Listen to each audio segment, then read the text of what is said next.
আসসালামু আলাইকুম, welcome to Yasmin recipes. আশা করি আল্লাহর মধ্যে সবাই ভালো আছেন।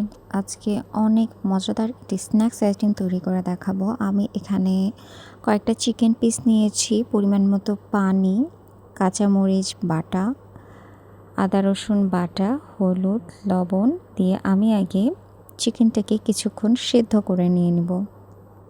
অন্য একটি বাটিতে আমি পরিমাণ মতো লবণ, গুঁড়ো মরিচ, মরিচ বাটা, আদা রসুন বাটা, ধনে গুঁড়ো, জিরে গুঁড়ো, মৌরি গুঁড়ো, চিকেন মশলা, গোলমরিচের গুঁড়ো, তেজপাতা এগুলো আলাদাভাবে উঠিয়ে রাখবো এবং চিকেনটা সেদ্ধ হয়ে গেলে চিকেনের পানি আলাদাভাবে রেখে দিব আর চিকেনের হাড়গুলো ছাড়িয়ে নিব, মাংসগুলোকে কুচিয়ে নিব।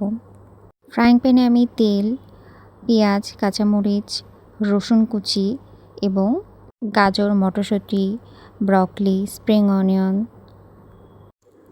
আলু, উঠিয়ে রাখা মশলা সব কিছু ভালোভাবে দিয়ে নাড়াচাড়া করে এর মধ্যে কর্নফ্লাওয়ার স্ল্যারি দিয়ে যতক্ষণ পানি শুকিয়ে না গেছে রান্না করে একপাশে নামিয়ে রেখে দিব।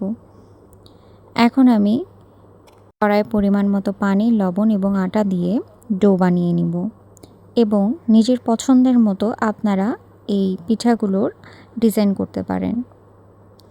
এই পিঠাগুলোকে আপনারা ডিপ ফ্রিজেও সংরক্ষণ করতে পারবেন, প্লাস্টিক র্যাপারে বা প্লাস্টিক ব্যাগে রেখে যখন হালকা জমে যাবে তারপরে বড় প্লাস্টিক ব্যাগে আপনারা এক এক করে সবগুলো রেখে দিতে পারেন, তাহলে একটা অন্যটার সাথে চিটকে ধরবে না। এভাবে আপনারা সংরক্ষণ করতে পারবেন এবং ডিপ ফ্রিজ থেকে বের করে ডিরেক্ট তেলে ভেজে আবারও খেতে পারবেন। তো নিজের পছন্দের মতো এখানে আমি পিঠাগুলোর শেপ দিয়ে দিয়েছি, আপনারাও দিয়ে দিবেন। আমি কয়েকটা ভেজে দেখাচ্ছি মিডিয়াম টু লো হিটে।